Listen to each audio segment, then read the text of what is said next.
اعوذ باللہ من الشیطان الرجیم بسم اللہ الرحمن الرحیم۔ آج انسان کی معرفت کے بارے میں، انسان کی پہچان کے بارے میں بات کریں گے۔ اللہ پاک قرآن میں فرماتا ہے اولو الالباب، عقل والے وہ ہیں جو غور و فکر کرتے ہیں۔ اور غور و فکر کس میں کرتے ہیں؟ دن اور رات کے آنے جانے میں، سورج اور چاند کے نکلنے میں، تخلیق کائنات میں۔ تو سب سے پہلے غور و فکر کس میں کرنا ہے؟ انسان کو اپنی ذات و صفات میں غور و فکر کرنا، پھر تخلیق کائنات میں غور و فکر کرنا، اور پھر اللہ کی صفات میں غور و فکر کرنا، پھر اللہ کی ذات میں غور و فکر کرنا۔ تو اس لیے غور و فکر کر رہے ہیں کہ انسان کی پہچان ہے کیا۔ تو انسان دو چیزوں سے مل کر بنا ہے، روح اور جسم۔ اللہ پاک نے عالم ارواح میں روح کو اختیار دیا تھا دو چیزوں کا۔ تو کون سی دو چیزیں تھیں؟ ایک ہدایت کا اختیار دیا تھا، ایک گمراہی کا۔ انسان کی مرضی چاہے تو ہدایت کے راستے کو چنے، چاہے تو گمراہی کے۔ عالم دنیا میں روح جسم میں ہے، اور اب یہ اختیار روح اور جسم دونوں کے پاس ہے۔ اس لیے نیکی کرنے پر روح اور جسم دونوں جنت میں جائیں گے، اور گناہ کرنے پر دونوں دوزخ میں جائیں گے۔ انسان کے جسم میں یہ 5 چیزیں ہیں۔ نمبر 1 روح، نمبر 2 نفس، نمبر 3 دل، نمبر 4 دماغ، نمبر 5 عقل کا نور۔ یہ سب مختلف کام کر رہے ہیں۔ روح اپنا کام کر رہی ہے، نفس اپنا، دل، دماغ اور عقل کا نور، یہ سب علیحدہ علیحدہ کام کر رہے ہیں۔ انسان دو چیزوں سے مل کر بنا ہے، روح اور جسم سے، پر مزید یہ 5 چیزیں اس کے جسم میں ہیں، کیونکہ اب وہی روح جو باہر تھی اب اس کے جسم کے اندر موجود ہے۔ انسان کے دماغ کا تعلق ان چیزوں سے ہے، اور اب دماغ کا تعلق ان چیزوں سے ہے۔ نمبر 1 عقل کے نور سے، نمبر 2 5 سینسز یعنی دیکھنا، سننا، چکھنا، محسوس کرنا، سونگنا، اور number 3 layers of brain, conscious, unconscious and sub conscious. تو ان 3 چیزوں کا تعلق انسان کے دماغ سے ہے۔ انسان دو چیزوں سے مل کر بنا، روح اور جسم۔ پھر جسم میں یہ 5 چیزیں ہو گئی، روح، نفس، دل، دماغ، عقل کا نور۔ پھر انسان کے دماغ کا تعلق ان 3 چیزوں سے ہوگا کہ عقل کا نور اس کے دماغ میں، پھر 5 سینسز، پھر 3 layers of brain, conscious, unconscious and subconscious. 5 senses data collect کر کے شعور کو دیتی ہیں۔ یاد رہے شعور اور 5 سینسز مختلف چیزیں ہیں۔ علماء کہتے ہیں کہ شعور کہتے ہیں 5 سینسز کو۔ شعور ایک علیحدہ چیز ہے، وہ کانشیس ہے، اور 5 سینسز ایک علیحدہ چیز ہے۔ 5 سینسز سارا ڈیٹا اکٹھا کر کے شعور کو دے دیتی ہیں۔ تو ایک چیز ہو گئی یا علیحدہ ہوگی؟ علیحدہ ہوگی نا، کیونکہ 5 سینسز وہ امپلائز ہیں، اور شعور جو ہے، کانشیس جو ہے، وہ باس ہے۔ وہ 5 امپلائز اس کے لیے ڈیٹا اکٹھا کر کے اس کو دے رہے ہیں۔ تو 5 سینسز ڈیٹا کلیکٹ کر کے شعور کو دیتے ہیں۔ یاد رہے کہ شعور اور 5 سینسز مختلف چیزیں ہیں۔ دماغ اور عقل کا نور علیحدہ چیزیں ہیں۔ اب دماغ ہے، برین ہے، آپ اس کو کہہ رہے ہیں دماغ، برین، اور عقل کا نور ہے، تو وہ علیحدہ چیزیں ہیں۔ ان کا ایک ہی چیز ہے؟ نہیں، ایک چیز نہیں ہے۔ دماغ تو جانوروں کے پاس بھی ہے نا، پر ان کے پاس عقل کا نور نہیں۔ تو دماغ اور عقل کا نور علیحدہ چیزیں ہیں۔ دماغ تو جانوروں کے پاس بھی ہے، پر عقل کا نور نہیں ہے۔ روح میں یہ 3 چیزیں ہیں۔ روح میں یہ چیزیں ہیں، 3 نہیں، یہ چیزیں ہیں۔ نمبر 1 روح کا لطیف جسم۔ روح بھی اپنا ایک جسم رکھتی ہے، اس کا ایک لطیف جسم ہے۔ لطیف اسے کہتے ہیں جس کو چھوا اور دیکھا نہیں جا سکتا۔ پر چھوا اور دیکھا کب نہیں جا سکتا؟ جب تک آپ کی باطن کی آنکھ نہیں کھلی۔ اگر باطن کی آنکھ روشن ہوگی ہے تب روح بھی لطیف جسم رکھتی ہے، فرشتے بھی لطیف جسم رکھتے ہیں، نفس بھی، اور جنات بھی عام طور پر نہیں نظر آتے۔ تو ان سب چیزوں کو دیکھا جا سکتا ہے اگر باطن کی آنکھ کھل جائے۔ بہرحال روح لطیف جسم رکھتی ہے، تو اس کا جسم ہے، پر اس کو دیکھا اور چھوا نہیں جا سکتا ان آنکھوں سے۔ نمبر 2 روح کا دماغ، روح کا اپنا دماغ ہے۔ پھر نمبر 3 عقل کا نور، روح کا اپنا عقل کا نور ہے۔ جیسے انسان کا تھا نا، انسان میں دماغ ایک علیحدہ تھا، عقل کا نور ایک علیحدہ تھا۔ روح میں اپنا دماغ اور عقل کا نور ہے۔ نمبر 4 روح کی اپنی 5 سینسز. نمبر 5 روح کے دماغ کی 3 لیئرز. روح کا کوئی نفس اور دل نہیں ہے.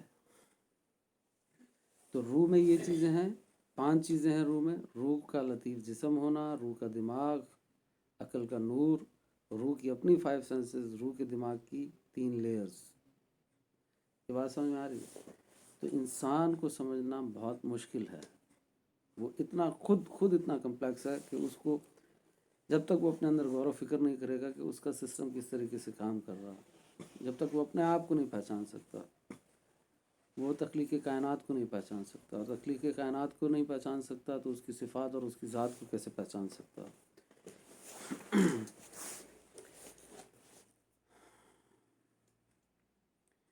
روح کے اندر اس کی اپنی پیدائش سے لے کر قیامت تک اس کے ساتھ ہونے والے واقعات کا علم اللہ کی عطا سے موجود ہے. جب سے روح پیدا ہوئی، اور کہاں پہ پیدا ہوئی؟ عالم ارواح میں، تب سے لے کر جب تک قیامت نہیں آتی تب تک کے واقعات کا علم روح کے اندر موجود ہے. اب اتنی زیادہ طاقتور اور عالم روح ہمارے اندر موجود ہے. انسان کے دماغ میں ماں کے پیٹ جب وہ 120 دن کا تھا سے لے کر جب تک زندہ ہے کا علم موجود ہے. علم موجود ہونے کا مطلب اس کے اندر کوئی علم نہیں موجود، مطلب جو ہو رہا ہے اس کا یہ ڈیٹا محفوظ کر رہا ہے. روح کے اندر تو علم موجود ہے اللہ کی عطا سے، اس میں علم نہیں موجود، مطلب ڈیٹا موجود ہے. یعنی پیدائش سے لے کر مرنے تک کا ڈیٹا محفوظ ہے. یعنی جسم مستقبل کے واقعات سے واقف نہیں ہے، مگر روح ماضی، حال اور مستقبل سے واقف ہے. انسان کا واسطہ ان ہستیوں اور ان چیزوں سے ہوتا ہے. یہ 10 چیزیں اور ہستیاں ہیں جن سے ہمارا واسطہ پڑتا رہتا ہے. نمبر 1 اللہ پاک سے، نمبر 2 نبی پاک سے، نمبر 3 فرشتوں سے، نمبر 4 شیطان سے، 5 ہمزاد سے، 6 دماغ، 7 عقل کا نور، 8 نفس، 9 دل، 10 روح. ان چیزوں سے اور ہستیوں سے ہمارا واسطہ پڑتا رہتا ہے. ہماری زندگی ان ہستیوں اور ان چیزوں کے گرد گھومتی ہے. مثال سے سمجھتے ہیں، اللہ پاک سے نبی پاک تک، اور نبی پاک سے فرشتے تک، اور فرشتے سے روح تک، اور روح سے عقل کے نور تک پیغام پہنچتا ہے. میں نے اس کے اوپر پوسٹ بنا کے لگائی ہوئی ہیں، پیج کے اوپر وہ دیکھ سکتے ہیں کہ اللہ پاک سے نبی پاک تک اللہ پیغام بھیجتا ہے نبی پاک تک، وہ جو نور آ رہا ہے، اور پھر نبی پاک فرشتے تک، اور فرشتے سے روح تک، اور روح پھر عقل کے نور کو پیغام بھیجتی ہے. روح سے عقل کے نور تک پیغام پہنچتا ہے. یعنی روح لاشعور کو پیغام دیتی ہے، اور لاشعور شعور کو، اور شعور یہ پیغام عقل کے نور تک پہنچاتا ہے، جس کو ہم لاجیکل مائنڈ بھی کہہ سکتے ہیں. یعنی میں نے عقل کے نور کو لاجیکل مائنڈ کہا. کانشیس، ان کانشیس، سب کانشیس علیحدہ چیز ہے. لاجیکل مائنڈ کو میں نے عقل کا نور کہا ہے. ہو سکتا ہے یہ بھی مختلف ہوں. بہرحال ابھی سمجھنے کے لیے کہ عقل کا نور کیا ہے، یہ ان 3 کے علاوہ ایک جو چیز ہے وہ علیحدہ ہے دماغ کے علاوہ، عقل کا نور، اور یہ کانشیس ان کانشیس سے ہٹ کے ہے. تو اس کو ہم لاجیکل مائنڈ کہہ سکتے ہیں، جس کو ہم لاجیکل مائنڈ بھی کہہ سکتے ہیں. پھر عقل کا نور یہ فیصلہ کرتا ہے کہ اس پر عمل کرنا چاہیے یا نہیں. اگر عقل کا نور یہ فیصلہ کر لیتا ہے کہ اس پر عمل کرنا چاہیے، تو وہ اس پیغام کو سب کانشیس کے ایگزیکیوشن والے حصے کو بھیج دیتا ہے، اور دماغ کا ایگزیکیوشن والا حصہ اس پر ایکشن کرنے کا جسم کو حکم جاری کر دیتا ہے. یاد رہے کہ سب کانشیس کے 2 حصے ہیں. نمبر 1 میموری سٹور، جس میں سارا ڈیٹا محفوظ ہے، اور مرتے وقت تک سارا ڈیٹا اسی میں سیو ہوتا رہے گا. جب ہم ماضی کی کوئی بات یاد کرتے ہیں تو اس کا تعلق اسی میموری سٹور سے ہے. تو سب کانشیس میں پھر 2 مزید حصے ہو گئے، ایک میموری سٹور ہے اور ایک ایگزیکیوشن سینٹر ہے. ایگزیکیوشن سینٹر ایگزیکیوٹ کرے گا فائل کو، اس کا کام صرف حکم دینا ہے کہ اس پر عمل کرنا ہے. اور میموری سٹور میں ہر اچھی بری فائل، سب ڈیٹا محفوظ رہے گا جب سے انسان والدہ کے پیٹ میں آیا، جب سے اس کے اندر روح داخل ہوئی ہے. جی. تو 120 دن میں اس کے اندر روح داخل ہوئی ہے، 4 ماہ میں، تو تب سے اس کے اندر سے ڈیٹا محفوظ ہے سب کانشیس کے اندر. سب کانشیس کے میموری سٹور میں ڈیٹا 120 دن کے جب ہم تھے تب سے لے کر محفوظ ہے، اور جب تک ہم مر نہیں جاتے تب تک سارا ڈیٹا اس میں محفوظ ہوتا رہے گا. اور جب ہم عالم برزخ میں پہنچ جائیں گے اور روح جسم سے باہر ہوگی پر اس کا کنیکشن انسان کو زندگی دے گا، تو یہ سب کانشیس دوبارہ ایکٹیو ہو جائے گا.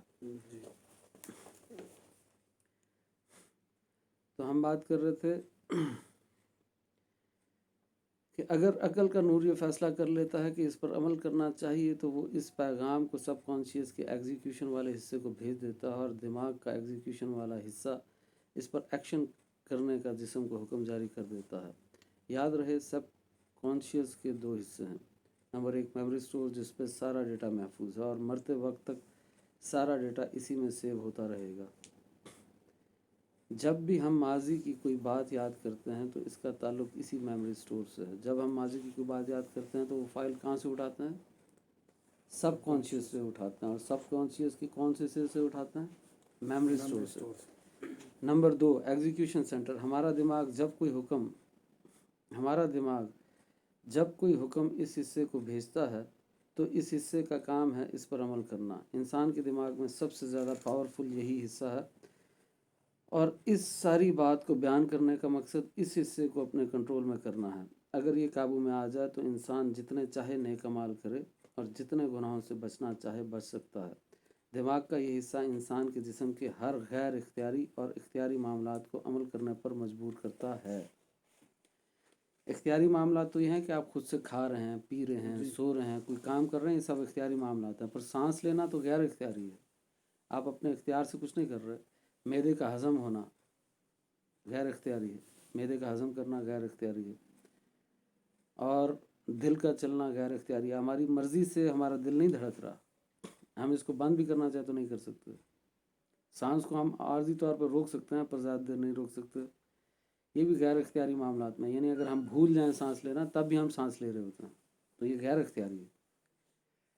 معدے کا ہضم کرنا یہ سب غیر اختیاری معاملات ہیں. اور اختیاری جیسے کھاتے ہیں، پیتے ہیں، سوچتے ہیں، کوئی بھی کام کرتے ہیں. تو دماغ کا یہ حصہ انسان کے جسم کے ہر غیر اختیاری اور اختیاری معاملات کو عمل کرنے پر مجبور کرتا ہے. کون سا والا؟ Execution centre. عام